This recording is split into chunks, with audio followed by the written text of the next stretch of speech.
May 25, 1989. The Montreal Forum, the most hallowed building in the history of Canadian hockey. And on this night, a team from Alberta is about to do something that no visiting team had ever done before, and has never done since. They're going to beat the Montreal Canadiens on their own ice and hoist the Stanley Cup on the Forum floor. This is the story of the 1989 Calgary Flames. Before we even get to the playoffs, you need to understand just how dominant this team was in the regular season. The 1988-89 Calgary Flames finished with 117 points, good enough to win the President's Trophy as the NHL's best team. That was their second consecutive President's Trophy. This wasn't a hot streak, this was a dynasty in the making. Head coach Terry Crisp ran a defensively responsible system that gave up a franchise record low 226 goals on the season, nearly one full goal per game fewer than the year before. Goaltenders Mike Vernon and Rick Walmsley were first and third in the NHL in goals against average. Calgary lost just 4 of their first 28 games and went unbeaten in their first 17 home games. General manager Cliff Fletcher called this the best team he had ever built. He wasn't wrong. But this season wasn't just about wins and losses. Something happened in late March 1989 that would change the sport of hockey forever. For decades, the Iron Curtain had kept the Soviet Union's best hockey players out of the NHL. Cold War tensions and strict Soviet immigration policies meant that no matter how talented these players were, they simply were not permitted to play in North America. The Calgary Flames decided to test that wall. In the 1988 NHL entry draft, Cliff Fletcher and his staff took a calculated gamble with the 252nd overall pick, the very last selection in the entire draft. They selected a Soviet forward named Sergei Pryakhin. The thinking was deliberate. The Flames figured it would be easier to convince the Soviet Hockey Federation to release a player who had been dropped from their national team rather than pushing for a superstar. It worked. Negotiations between the Soviets and the Flames began in February 1989. On March 29th, Pryakhin signed a contract with Calgary. 2 days later, on March 31st, he made his NHL debut against the Winnipeg Jets, becoming the first Soviet player officially permitted by his national federation to play in the NHL. Think about that. Not a defector, not someone who escaped, a player the Soviet government actually said yes to. That had never happened before. Pryakhin appeared in one playoff game as the Flames went on their cup run. His name wasn't engraved on the cup. He hadn't played enough games, but his story will forever be part of this team's legacy. But the Flames gave him a Stanley Cup ring and included him in the team photo. He was also the first Russian-born player to appear in an NHL playoff game. He paved the road for the wave of Soviet talent, Makarov, Fedosov, Larionov, and eventually generations of Russian stars that would transform the league in the 1990s and beyond. The Flames entered the 1989 playoffs as the league's top team, and they played like it. Round 1, Vancouver Canucks. This series went the full 7 games and was not easy. Game 7 went to overtime, and it was goaltender Mike Vernon who made the big stop, stopping Canucks captain Stan Smile on a breakaway. Joel Otto scored the series winner at 19:21 of overtime to send Calgary through. Round 2, the Los Angeles Kings, featuring Wayne Gretzky in his first post-trade playoff run with LA. The Flames swept them in 4 straight, holding the highest scoring team in the league to just 11 goals in the entire series. Round 3, the Chicago Blackhawks. Calgary won the series in 5 games, earning their second Clarence Campbell Bowl. That set up the Stanley Cup final rematch of 1986, when Montreal had beaten Calgary in 5 games and ended their dreams. 3 years later, the Flames were back, and this time, things would be different.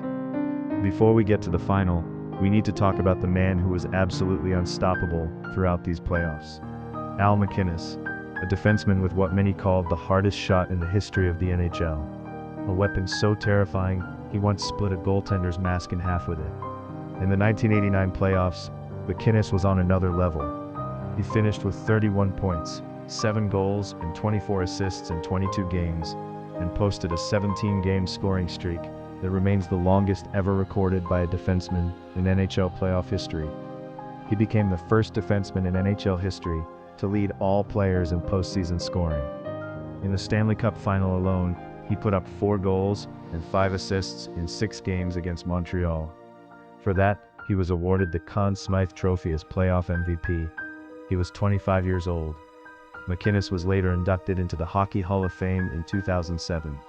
He remains one of the greatest defensemen in the history of the game.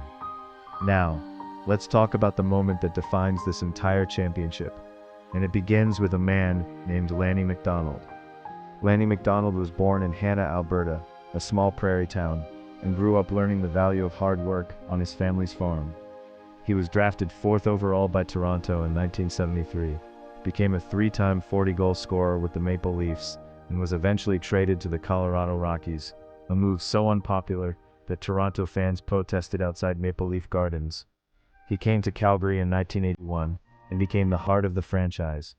In 1982-83, he scored 66 goals, still the Flames' all-time single-season record.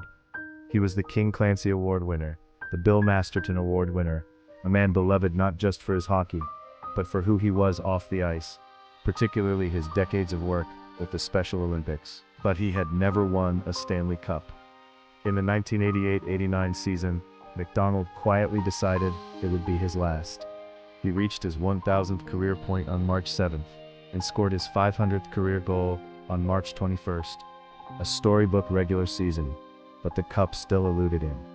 Through the first 5 games of the final, McDonald sat out 3 of them. He was 35 years old. His body was wearing down.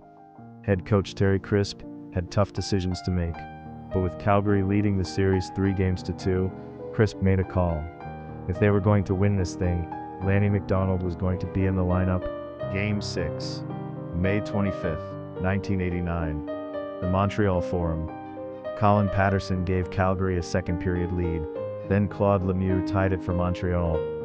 And then, midway through the second period, McDonald stepped onto the ice after serving a penalty to join Håkan Loob and Joe Nieuwendyk in a 3-on-1 rush.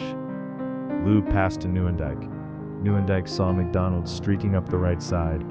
He fed him the puck, and McDonald shot it over Patrick Waugh's glove. 2-1 Calgary, a lead they would not relinquish. Doug Gilmour scored twice in the third period, including the cup-clinching empty netter. Final score, 4-2. The Stanley Cup was presented to co-captains Lanny McDonald and Jim Poplinski, along with alternate captain Tim Hunter, by NHL President John Ziegler. And Lanny McDonald, who had told no one but his family that this was his last season, was the first Flame to lift that cup. He carried it around the Forum floor on ice, where no visiting team had ever won it before, in front of a Montreal crowd that stared and watched, because they had never seen anything like it in their building. McDonald later reflected, "The Montreal fans stayed and celebrated with us, because they had never seen any other team win the cup on Forum ice." That summer he announced his retirement. He never played another game. Let's zoom out for a second and put this in context, because the history books on this one are genuinely remarkable. The Calgary Flames are the only visiting team to ever win the Stanley Cup by defeating the Montreal Canadiens at the Montreal Forum.